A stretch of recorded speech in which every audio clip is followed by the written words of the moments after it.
Mm. Hello, everyone. I'm Natalie Jayne Clark, and I'm a writer, interviewer, etc. at Snack Magazine. And I'm going to be speaking to the lovely Georgie Jones today.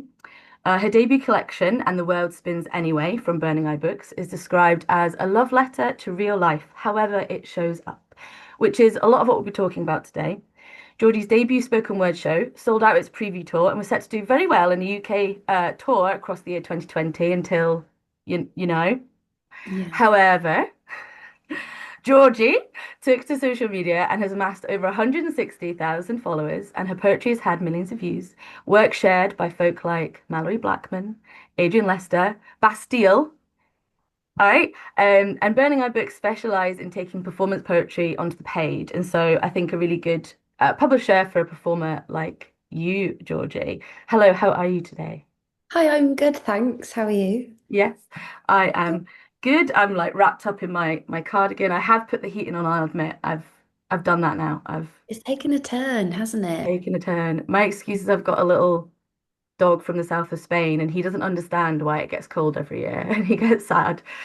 Um, so talking about all these lovely celebrities, my Mm. first question is about your poem, Mrs. Worldwide, right? Yeah. Which utilized Pitbull lyrics, and Pitbull shared it.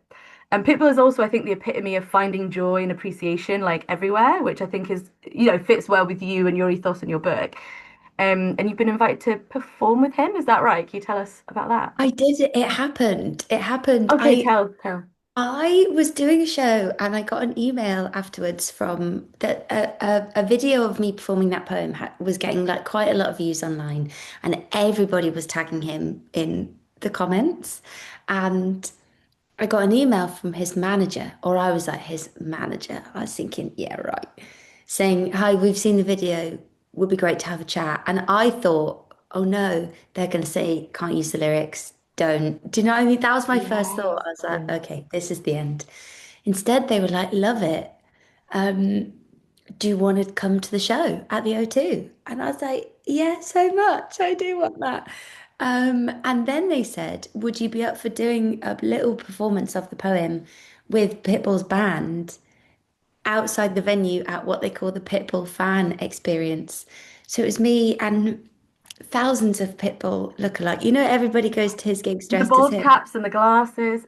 and the Mhm. tiny little. So yeah, it was nuts and brilliant. So we did the poem with the band, then went into the show, and then I met him, and he was just lovely. He was like, "Thank you so much. It meant a lot to see my work used in that way." And I said, "Thank you so much because you didn't have to do any of this. What, you know, kind man. What kind man is Yeah, is the main takeaway from it for me." yeah. And I think it's lovely to see when, yeah, artists appreciate their art being, I guess, looked at and used and repurposed. And, that means that he knows he's had an impact. Obviously, he knows he's had an impact. There's all these people walking around dressed like him. But something like that, I think, is quite, quite a compliment in a way as well, to have another artist appreciate your work and everything. Yeah. Yeah, and he was saying that he used to do a lot of poetry when he first moved to Miami, and there was a lot of Cubans coming in. His dad would take him down, and he was like, I'd recite poetry in these kind of like Cuban spaces. Mm. And he was like, so it's always been a part of my life. And then, to see somebody else repurpose my lyrics into poetry was just quite a cool, unexpected thing, I think. I mean, Yeah, no, totally. And I guess sort of a full circle moment for him as well to see it like that. mm, That's very cool as well. yeah. And then It's another one of your poems is about, is it Mel B, with a diamond in the belly button. And I Yeah. love that poem because the poem is all about, I think you've done that really well in a lot of your poetry where, it's about one thing, but it's really about, so that poem is about that appreciation of this, but really it's a lot about appreciation of her, the way she was, and then how we as women show up and how girls see us and how girls see women and being your like full self. I think you said something like body unsure how much space it was allowed to take up and her being Mm. electric and But I think it also links to your other one where you talk about girl being used as sort of a prefix or a suffix, like girl boss, Mm. that kind of pop feminism. It's kind of superficial. Is it really dealing with the actual real problems and that whole idea of having to soften our ambitions, ambition wrapped in wordplay. So I was just wondering if you could tell me a little bit more about that element of your poetry and exploring, I guess, womanhood and girlhood and that kind of thing, you know. Yeah, the Mel B thing. I mean, the Spice Girls. I was such a product of the Spice Yeah. Girls generation, I think. And when I was little and listening to their music, it was all we were all doing like, yeah, girl power, but it didn't really mean. I was too little to know, what they really, really stood for, I think. And then growing up, and you see these interviews where, men were asking them questions and they were like, no, that's sexist, not talking about that, don't want to do that. Oh, you want to put me in a tiny schoolgirl costume, do you? Okay, great, typical. And growing up, kind of still having that like lingering a bit, I don't know, it was like little permissions, I think, to be like, you don't just have to take whatever's given to you. Sometimes what you're given is wrong. And I think Mm-hmm. I feel the same about all of this kind of glittery girl boss, like, no one does it like the girlies do it, which I think is true. I think women are amazing, but also stop trying to sell us stuff. I love stuff. I will buy stuff. Hmm. I'm into it. I want crap that I don't need.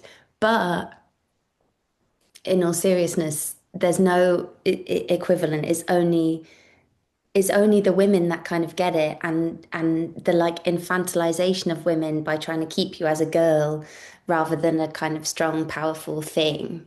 It irks me. I'm Yeah. irked by Irked it. by You yeah, the sort of discourse and know? things like that. Yeah.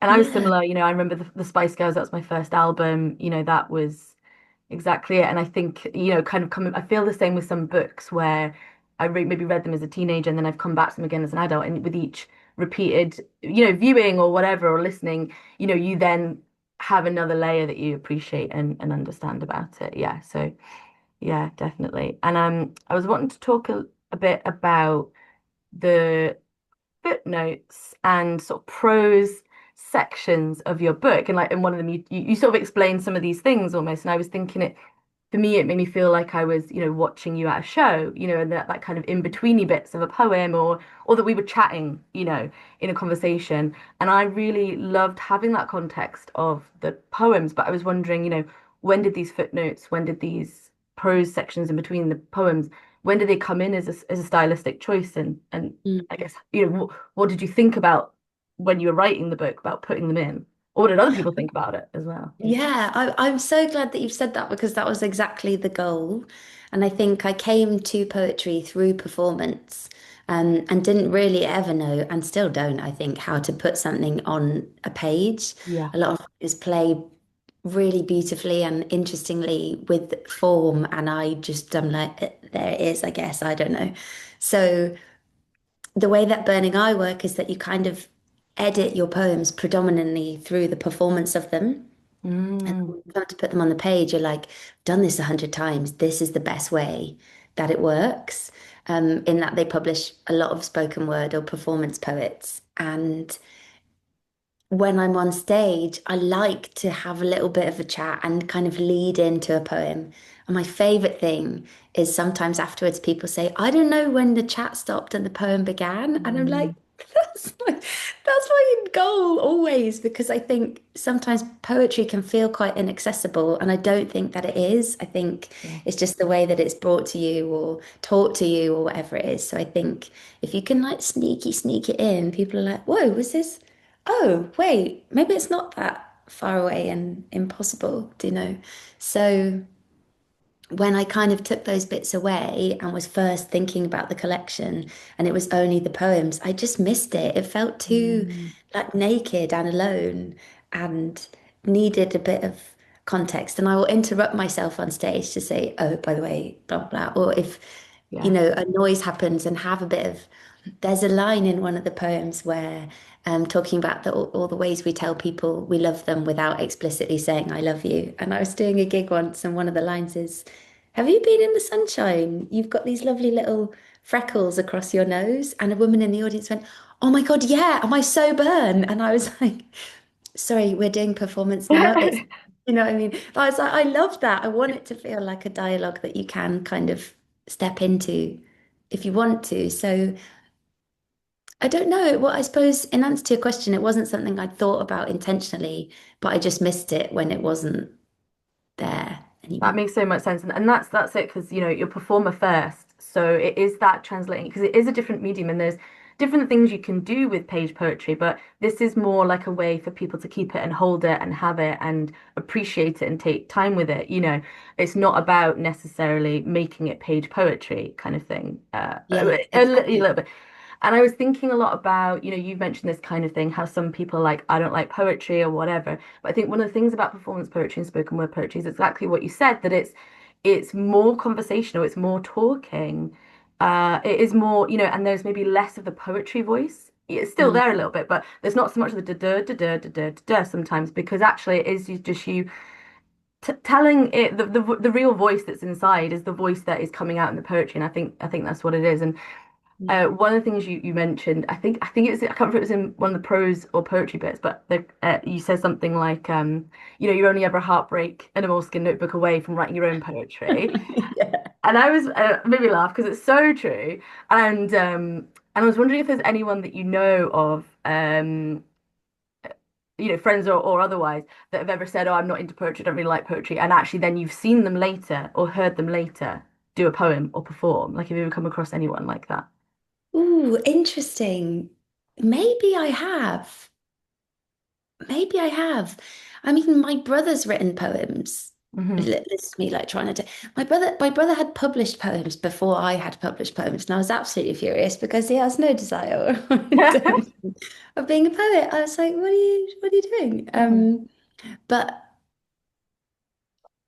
I don't know. In terms of performing a poem, possibly not. But I think that the way people write things, even like birthday cards, or just kind of Mhm. express their emotions in interesting ways, I think can be poetry. And I think once you start calling it poetry and writing it, you look at the entire world completely differently because you don't just notice a thing, you think, oh, there's a poem in that. And then it makes you like peel it open and get inside it and it's a different thing. Do you know what I mean? Totally. And I think like, I love that poem about that date where that's, kind of the debate you're having with someone. And I think it's so true. And I think I like that as a kind of a central kind of tenet of yours almost, to say that everything could be a poem. And as you say, like just by saying, oh, it's poetry makes you almost like sense it better, appreciate it better, like you say, peel the layers back of it as well. Yeah, totally. Yeah. And on that I was thinking about like kind of appreciation of everything and like the little things and stuff like that. So I just wanted to say Frazzles are my favorite crisp. Yeah. Uh-huh. A close second is barbecue hula hoops, right? And I've had people ask me, what are your like, writing tips and stuff, and there's some of the, genuine ones, but well, I mean, they're all genuine, but there's some where I'm just very practical, like, try timers, try this, and like have the snacks. And for me, Frazzles or barbecue hula hoops, a little salty snack. Sorry, I'm actually salivating Yeah, just yeah, to yeah. So, say it. you know what I mean? Frazzle, like Um, crisps make the world go round, I think. Make the world go round. I love a frazzle. I love a maize-based Hmm. snack. I love the way it sticks in your teeth. I'm with you on the hula hoops, but there's something about, I've never had a barbecue hula hoop, but there's something about the meaty crisps that the smell stays on your fingers for like 3 days. Yeah, Do you yeah, experience yeah, this? yeah. That's well, there's a bit of work for me to do there to get on board with that, I think. But Frazzles, Tesco do their own brand Mhm. of Frazzles. Sensational. They're my favorite. They're my So good. favorite ones. Yeah, Yeah. so good. Yeah, and the same. I've kind of gone around and sampled a few. The Mm, co-op ones, partly because that's the closest shop. I yeah. quite like them. Yeah. Mm. Um, so yeah, everyday loveliness, and your page is like a soft place to land, is how it's described. Which I think a lot of people are seeking. And I don't know if you've watched any of Amy Poehler's Good Hang podcast. I haven't. I see little clips come up, but I haven't. So Yeah. hers is the same idea. That's why one of the reasons why she said, I'm going to do this podcast. I just want to have a good hang. I just want to hang out with people, just have a nice time. And it's so lovely. And I was thinking a bit about how I guess social media or the phone is sort of one of your main venues, so to speak. Mm, Like, there's the mm. in-person venues, and then really this is another venue you're performing. How does it feel, I guess, performing that way and having an audience in that way? How is that? What is that Yeah, like? Yeah. it's strange. It's such a lovely way to describe it as a venue. I think that that makes me feel way more up for putting stuff on there because there are some days it's so isolating to connect with people in that way. I like set my phone up on a little stack of, a cereal box and an egg carton or something balanced against a mug. And there are some days I just think, God, what am I doing? Like, so embarrassing saying to my flatmate, like, could you just be quiet for like 15 minutes because I need to record a poem. You don't need to record. Do you know what I mean?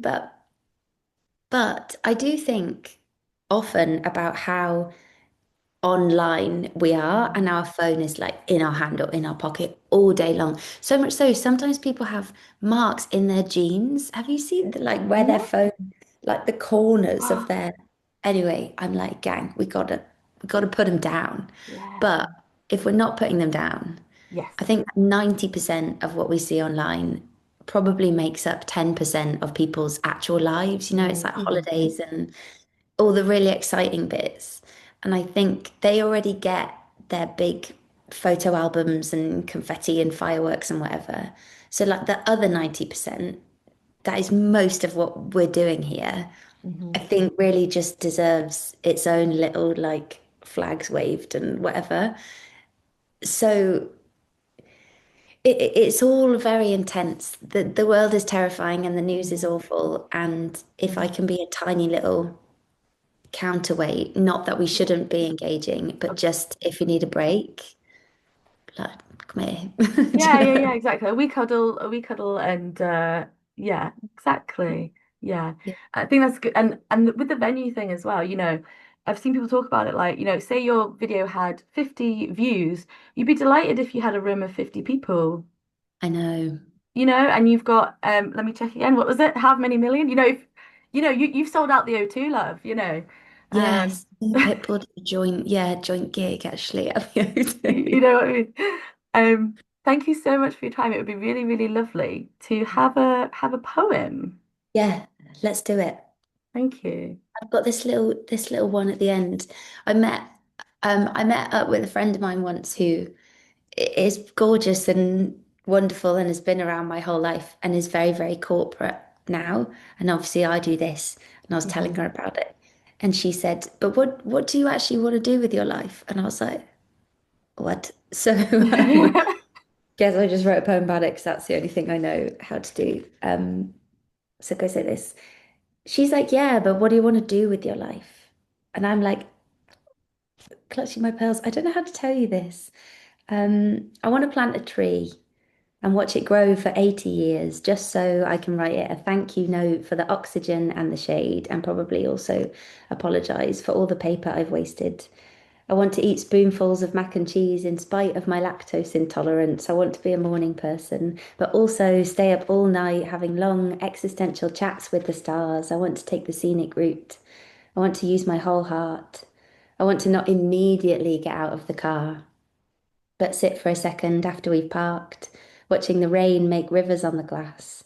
I want to fall in love with my own bad ideas, like that time I tried to bake a cake with an entire, like one of those thingies of cinnamon, and then I had the audacity to pretend I did it on purpose. So I just put it down on the table like this is a commentary on indulgence, when in fact it was just disgusting. I want to run into the sea like a woman in a perfume ad.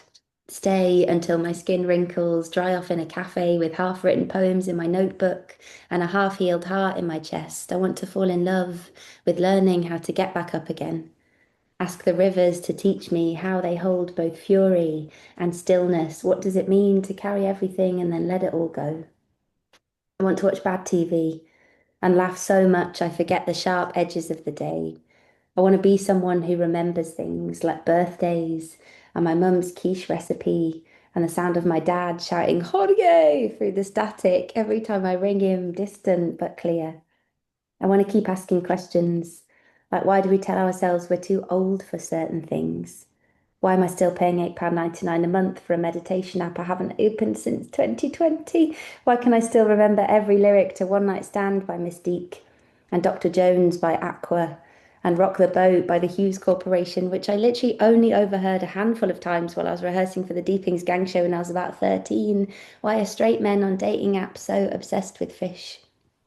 Why do we whisper the things we're proud of and scream the things we regret? And then she blinks at me, my friend, and says, yeah, that's like quite a lot. I just sort of meant like work-wise. And I smile because I know. But the honest answer to her question is that I do want it all. I am so in love with the loud, messy wonder of even being here at all. So give me every bruise, every bloom, every impossible thing. The end. Beautiful. Thank you so The end. much. You're I welcome. love that. And I think that's such a beautiful way to end the collection because it really sums it up and that we're here and yeah, we're here and Let's have a nice time if we this is what it is. And like you said, the 90% is what it is, you know. The yeah. frazzles and the, trashy And telly I'll and keep you the in the loop. Yeah. yeah, and the watching people eat ice cream and stuff like that, you know. Yeah. Yeah, yeah, Thank you exactly. so much for your time. So your book is out Just now, out in the world. Yeah. in people's hands, People's and hand. go order it. Go order it. Yeah. It's from Burning Eye Books, and obviously check out Georgie on Instagram. We will be, doing all the tagging and stuff. Is there anything else you'd like to add or promote, or any shows or anything like that before we There's sign off? shows. I'm on Yeah. a little tour from October, going all over the UK. Finally, we're getting that tour back Yeah. from 2020 that didn't happen. No, it's a different tour, obviously. But that'd be so nice if you want to come along all over the place. And I will be posting either on my website or on socials. Yeah. Perfect. Thank you so much, and have a lovely rest of the day. Yeah, you too. Thank Thanks, you. Natalie.